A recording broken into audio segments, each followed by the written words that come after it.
여호와께 부르짖을지어다. 여호와께 부르짖을지어다. 이런 제목으로 말씀의 은혜를 나누고자 합니다.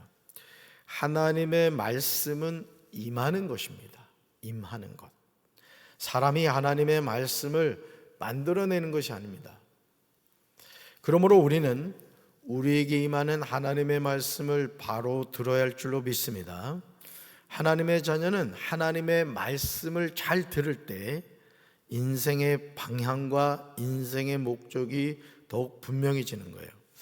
요엘이라는 인물이 누구이고 그에게 어떤 일이 일어났는지 요엘 1장 1절은 다음과 같이 기록하고 있습니다. 읽어볼까요? 부두엘의 아들 요엘에게 임한 여호와의 말씀이라. 아멘. 저희다 동그라미 치세요. 임한. 임한 여호와의 말씀이라고 다 찍었어요. 임한 여호와의 말씀이다. 그렇다면 요엘은 누구입니까? 부두엘의 아들입니다. 부두엘의 아들. 요엘에게 어떤 일이 일어났습니까? 여호와의 말씀이 임했습니다. 여호와의 말씀이. 말씀은 임하는 겁니다. came 이렇게 나오죠. 말씀은 임한다. 요엘이란 이름은요, 여호와는 하나님이시다 이런 뜻이에요. 여호와는 하나님이시다. 요엘이란 이름의 뜻을 통하여 그가 어떤 사명을 감당하게 될 것인가를 알 수 있습니다. 요엘 1장 2절부터 선지자 요엘은 다수의 사람을 향하여 하나님의 메시지를 분명하게 전하고 있음을 보게 돼요. 자, 이제 저를 잘 따라오셔야 돼요. 2절로 가보세요. 2절. 다수의 사람들을 향하여 요엘이 하나님의 메시지를 전하는데, 자, 2절에 누구하고 누구한테 전해요? 2절에서 늙은 자들아 또 땅의 주민들아. 그 다음에 읽어봐요. 2절에서 늙은 자들아 땅의 주민들아. 5절로 가볼까요? 5절 누구예요? 취하는 자들아 포도주를 마시는 자들아. 이렇게 나오죠. 자, 11절로 갑니다. 11절 누가 나와요? 농부들아. 또요 포도원을 가꾸는 자들아. 이렇게 나오죠. 13절로 가볼까요? 누가 나옵니까? 제사장들아. 또요 제단에 수종 드는 자들아. 이렇게 나오죠. 이들이 하나님의 말씀을 들어야 할 대상들이라는 거예요. 요엘서는 가장 오래된 선지자로 미래에 있을 하나님의 심판과 영광을 다루고 있어요. 최후 심판과 하나님의 영광을 동시에 다루고 있고요.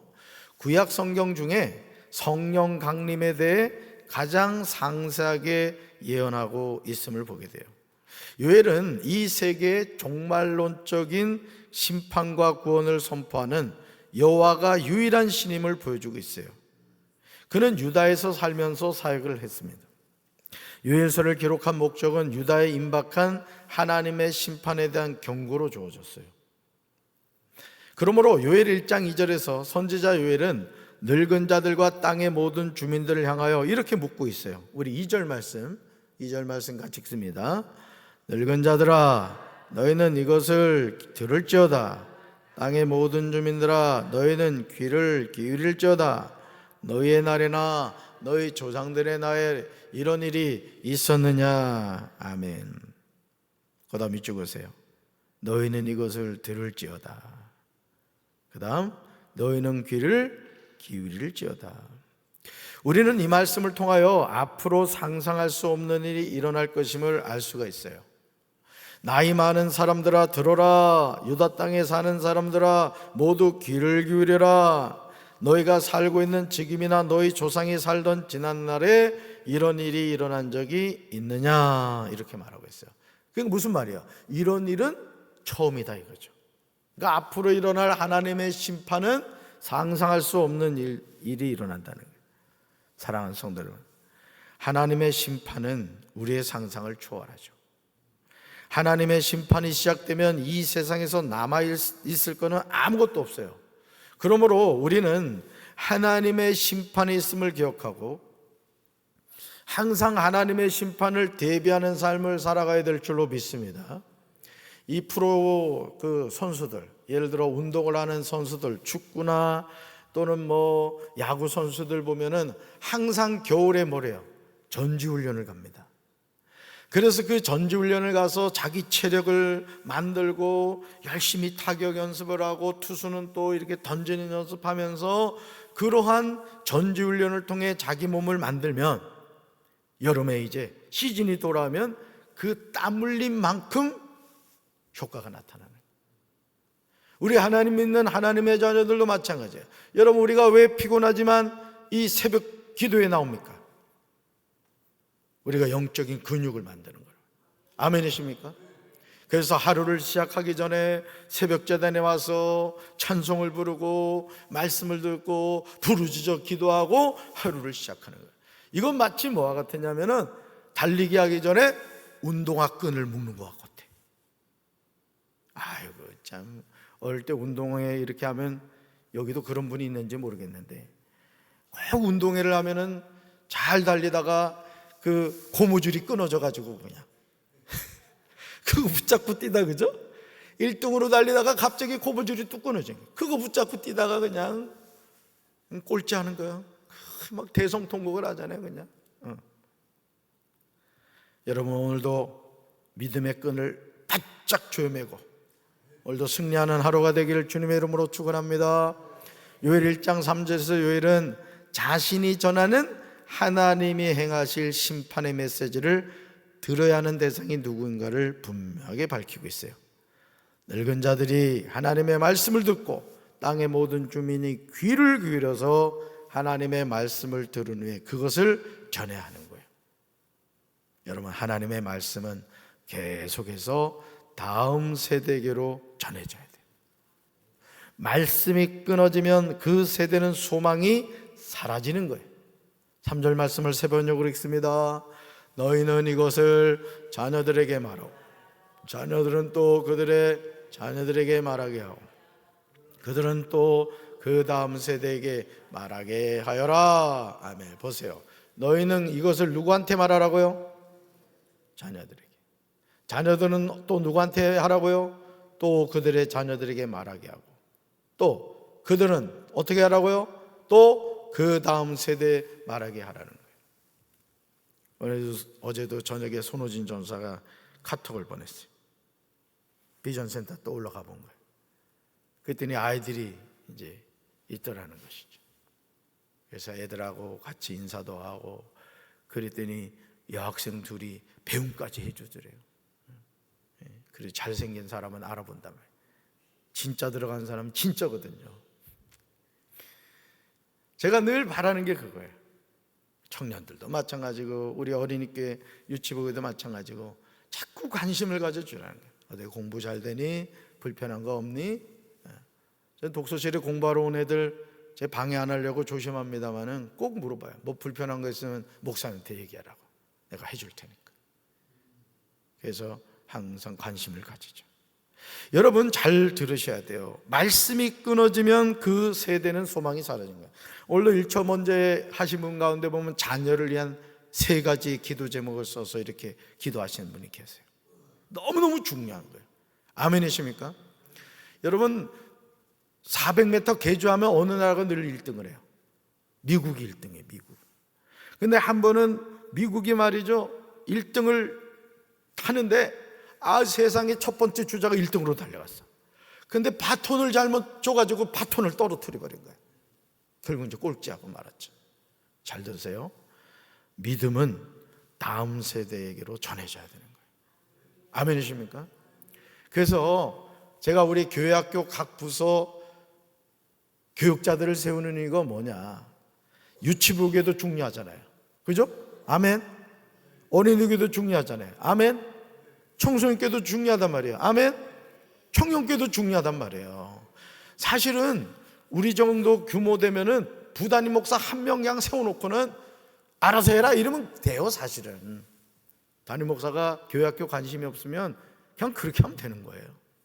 누가 뭐라 그래? 근다고 여러분 저한테 뭐라 안 그럴 거잖아요. 그치? 네. 그러면 안 된단 말이에요. 각 부서에 교육자들이 세워져서 아이들을 영적으로 돌봐야 되는 거예요. 아멘이십니까?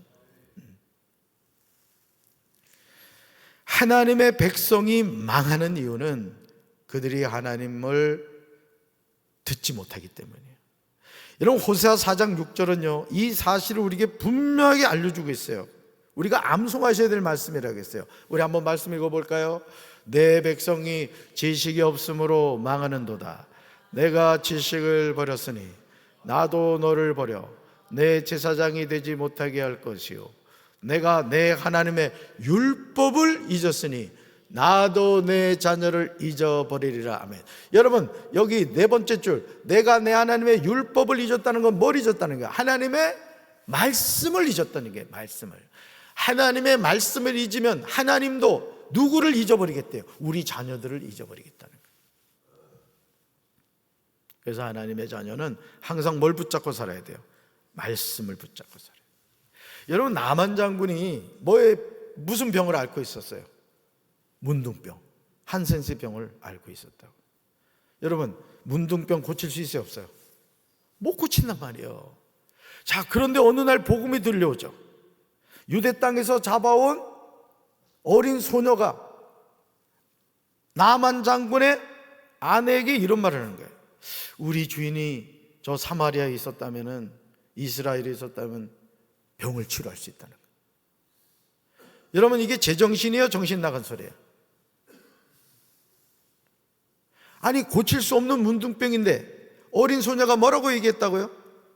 우리 주인 나만 장군이 이스라엘에 가면은 병을 고칠 수 있다는 거예요. 거기 누가 있다? 선지자가 있다네. 선지자. 누구 말하는 거야? 엘리사를 말하는 거야.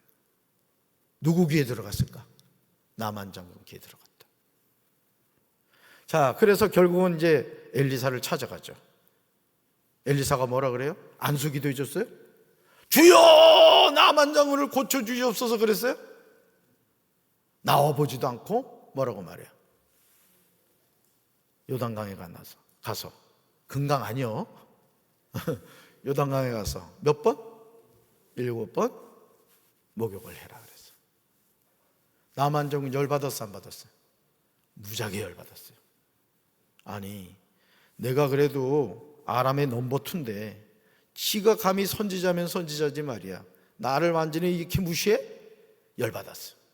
돌아가자 했어요. 그랬더니 부하들이 뭐라 그래요? 솔직히 바른 버전으로 하면 이 말인 거야. 꼴값 떨지 말어. 너 문둥병자야. 시키면 시키는 대로 해야지. 사실은 속내는 그런 뜻이요. 근데 뭐라고 해요? 아버지요, 왜 그러십니까? 그러니까 주변에 누가 있느냐가 중요한 거예요. 그게 결국 어떻게 돼요? 그 부하들의 말을 듣고 나만 장군이 요단강에 몇 번 들어갔어요? 6번까지 치료되는 모습이 보였을까, 안 보였을까요? 안 봐도 뻔해. 조금도 변화가 없었다고. 얼마나 낙심했겠어. 그런데 7번 탁 들어가는 순간 그 문둥병, 한센스병이 확 나고 그 피부가 뭐 해봤어야 알지. 어린아이처럼 피부가 그렇게 됐다고 성경에 나오죠. 저는 오늘도 이 기적이 일어나는 걸 믿습니다. 그러니까 여러분, 우리가 이 눈에 아무 증거 보이지 않고 이게 아무 소리 들리지 않고 이 손에 아무 것 잡힌 것 없다 할지라도 말씀을 믿으면 기적은 지금도 일어나는 거예요. 너 어떤 경우에도 낙심할 필요가 없다는 것이죠. 아멘이십니까? 사랑하는 성도 여러분, 지금 우리가 사는 세대가 무엇과 같습니까? 하나님을 잊어버리고 있어요. 그러므로 우리는 자녀들에게 하나님을 아는 지식을 전해야 돼요. 아멘. 어른인 우리도 힘써 여호와를 알아야 되고 우리 자녀들도 하나님을 알아야 되는 거예요. 그래서 저는 우리 교회학교 우리 교육자들한테 제가 계속하는 얘기가 뭐냐면은 애들에게 말씀을 전하는 거예요. 말씀을. 애들이 예수님을 만나게 된 게 예수님을. 그러려면 교육자가 가슴이 뜨거워야 되는 거예요. 그냥 막 가슴이 뜨거워야 되는 거예요. 그 애들이 영혼이 보여야 되는 거예요. 애들이 영혼이. 그럴 때 하나님이 역사하시는 거예요. 여러분도 마찬가지라고. 성전 문지방만 무슨 저 토끼 그냥 길 다니듯이 다니는 게 아니라 날마다 하나님을 알아가야 돼. 교회 보면 삐돌이 삐순이가 너무 많아 보면 세상이 창피한 줄 알아야지. 그러지 맙시다. 하나님 바라보고 살아야지. 왜 삐돌이 삐순이가 돼? 마귀가 제일 좋아하는 게 삐돌이 삐순이라고. 하나님의 백성이 하나님을 아는 지식이 없어서 망하면 되겠어요?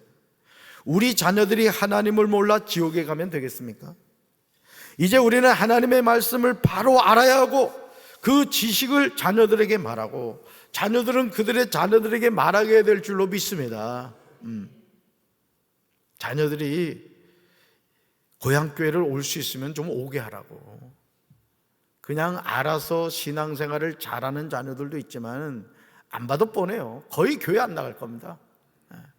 왜? 자기 신앙을 지키기가 너무 어려운 시대에 얼마나 좋아. 주일날 오면은 손주들도 보고 말이지. 밥도 같이 먹고 말이에요. 우리 교회 여러분 그 매주마다 준비되는 식사가 제가 볼 때는요 웬만한 식당보다 훨씬 낫습니다. 우리끼리 얘기지만 10명의 셰프가 매주마다 메뉴가 달라. 내가 식당 들어갈 때마다 거기다 또 식당이 또 1층에 있어가지고 예배 드리기 전에 냄새가 솔솔 올라오면 내가 설교를 못하겠어. 정신이 혼미해져가지고 그래가지고 많은 교회가 건축을 할 때요 식당을 맨 꼭대기에 올려놔요. 냄새가 자꾸 올라오니까. 나도 지붕에다가 식당을 올릴까 지금 생각 중이야. 여러분 하나님의 말씀을 바로 알아야 될 줄로 믿습니다. 그리고 그 지식을 자녀들에게 말하고 자녀들은 그들의 자녀들에게 말해야 돼요. 그러니까 여러분, 여러분이 앉아있는 자리에 여러분의 자녀가 새벽제단을 드리고 여러분의 자녀가 기도하는 자리가 되길 주님의 이름으로 축원합니다. 그렇다면 요엘이 전한 하나님의 행하실 심판의 메시지는 무엇일까? 요엘 1장 4절에 나와요. 말씀 같이 읽습니다. 팥중이가 남긴 것을 메뚜기가 먹고 메뚜기가 남긴 것을 느치가 먹고 느치가 남긴 것을 황충이 먹었도다. 아멘. 여기서 팥중이는요 히브리어로 가잠이에요. 가잠. 메뚜기는 아르베, 느치는 옐레크, 황충은 하실이에요. 자, 그런데 메뚜기를 가리키는 각기 다른 4개의 히브리어를 번역한 거예요. 그러니까 다 메뚜기란 거예요. 이 4가지 표현이 메뚜기. 이들은 각기 다른 어원으로 메뚜기의 특성을 잘 나타내고 있어요. 이처럼 다른 용어로 동일한 메뚜기를 언급하는 것은 메뚜기 재앙으로 인해 앞으로 발생할 모든 가능성을 제시하는 거예요. 장차 시행될 심판이 그만큼 철저하다는 거예요. 여러분 메뚜기가 지나가면요 아무것도 남지 않아요. 아주 그냥 싹 긁어먹거든요. 그 심판을 얘기하는 거예요. 그러므로 요엘 1장 5절에서 선지자 요엘은 외칩니다. 우리 현대인의 성경을 읽습니다. 술에 취한 자들아 너희는 깨어서 오너라. 포도주를 마시는 자들아 너희는 통곡하라. 포도주를 만들 포도가 다 못쓰게 되었다. 누가 먹어치웠어? 메뚜기가 먹어치웠어. 당시 이스라엘과 유다 사회는요 가장 큰 번영을 누렸고 극도로 사치가 팽배했던 시기였어요. 그럼에도 하나님의 심판을 예언하고 있어요. 요엘 1장 9절에서 성전에서 날마다 바치는 곡식 제물도 동나고 부어드리는 제물도 떨어지니 하나님을 모시는 제사장들이 탄식합니다. 그러므로 선지자 요엘은 이렇게 전해요. 우리 읽어볼까요? 제사장들아 너희는 굵은 배로 동이고 슬피 울라. 네, 그렇게 말하고 있어요. 또 이어서 볼까요? 제단에 수종 드는 자들아 너희는 울라. 이렇게 말해요. 또 읽습니다. 내 하나님께 수종드는 자들아 너희는 와서 굵은 베옷을 입고 밤이 새도록 누우라. 아멘. 또 그 다음요 이는 소제와 전제를 너희 하나님의 성전에 드리지 못함이라. 이렇게 전합니다. 하나님의 심판 앞에서 우리가 할 일은 뭐냐? 회개하는 거예요. 따라서 기도할 때 순종할 때 하나님은 기적을 베푸십니다. 잘 보세요. 잘 보세요. 자, 잘 보세요. 이 세상에는 항상 2가지 문제밖에 없어요. 2가지 문제. 첫째, 내가 해결할 수 있는 문제 있어요. 내가 해결할 수 있는 문제. 다른 건 뭘까요? 내가 해결할 수 없는 문제. 내가 해결할 수 있는 문제는 뭐 하면 돼요? 해결하면 돼요. 내가 해결할 수 없으니까. 내가 해결할 수 없는 문제는 누구한테 맡겨야 돼요? 하나님한테 맡기는. 그러니까 여러분 우리가 이 세상을 살아가는 게 왜 범사에 감사하며 살아갈 수 있냐면 내가 해결할 수 있는 문제는 해결하면 되고 해결할 수 없는 문제는 하나님께 맡기는 거예요. 고민한다고 해결할 문제가 아니에요. 하나님이 도와주셔야 되는 거예요. 하나님이 목회도 그렇더라고요. 목회도 하나님께 맡겨야지 내가 해결할 수 없는 거 가지고 막 끄안고 있잖아요. 그럼 살 수가 없어. 사람이 살 수가 없는 거예요. 잘 들으세요. 하나님의 심판 앞에서 우리가 할 일은 뭐다? 회개하는 거예요. 회개. 요엘 1장 14절에서 요엘은 그 길을 제시하고 있어요. 이 암송하셔야 될 말씀이에요. 14절 세 번역으로 읽습니다. 거룩한 금식을 선포하고 성회를 열어라. 장로들과 유다 땅에 사는 모든 백성을 불러 주 너희 하나님의 성전에 모으고 주님께 부르짖어라. 거룩한 뭐를 선포하라고요? 금식을 선포. 여러분 개인의 삶에 문제가 있을 때 여러분 자신을 향하여 거룩한 금식을 선포하라는 거예요. 말씀 다시 보여주세요. 뭘 열어가요? 성회를 열라는 거예요. 그러니까 14일부터 시작되는 송년 축복 부흥성회가 성회란 말이에요. 성회. 한 해를 마무리하면서 거룩한 성회를 연 거예요. 자, 그리고 장로들과 유다 땅에 사는 모든 백성을 불러 어디에 모으라는 거예요? 주 너의 하나님의 성전에 모으라는 거예요. 그리고 뭐 하라고요? 주님께 부르짖으라. 정성진 목사님 말씀드렸죠. 서울에서 개척해서 열방교회 개척해서 아주 훌륭한 교회를 세우신 목사님, 친구 목사가 추천해 준 목사님이야. 이미 자기 교회에서 부흥회를 해본 목사님이란 말이에요. 여러분 은혜 받읍시다. 네? 제목 읽어봐요. 제목. 우리 교회가 꼭 필요한 제목이야. 영적 돌파를 해야 돼. 우리 교회가 이제는 영적으로 충만해져가지고 우리 새벽기도 용사들이 그냥 100명으로 늘어나게 될 줄로 믿습니다. 금요 성령기대 200명의 기도 용사가 세워질 줄로 믿습니다. 교회는요 기도하면 되는 거예요. 가정도 마찬가지예요. 여러분이 있는 가정은 다 복받은 가정이야. 야, 이렇게 기도하는 사람이 있으니 여러분 가정은 내가 보니까 안 될 수가 없어. 오늘 가다가 로또 사. 오늘도 이 하루 살아계신 하나님을 의지하고 거룩한 금식을 선포하고 성회를 열어라. 장로들과 유다 땅의 모든 백성을 불러 주 너의 하나님의 성전에 모으고 주님께 부르짖어라. 이것이 심판에서 사는 길인 줄로 믿습니다. 아무 소망이 없고 절망적인 상황이 있다 할지라도 우리가 하나님께 부르짖고 금식을 선포하고 성회를 열을 때 하나님께서 역사하시고 응답하여 주실 줄로 믿습니다. 그 하나님이 누구 하나님? 나의 하나님. 가슴에 손 얹읍시다. 사랑의 주님, 아무 소망이 보이지 않는 절망적인 상황에서 우리가 하나님을 찾고 부르짖을 때 나만 장군을 문둥병에서 고치신 하나님이 나의 하나님이심을 믿습니다. 오늘 여전히 살아계셔서 기적을 베푸시는 하나님, 그 기적의 주인공이 우리 성도들이 되게 하여 주시옵소서. 예수님 이름으로 간절히 기도합니다. 아멘.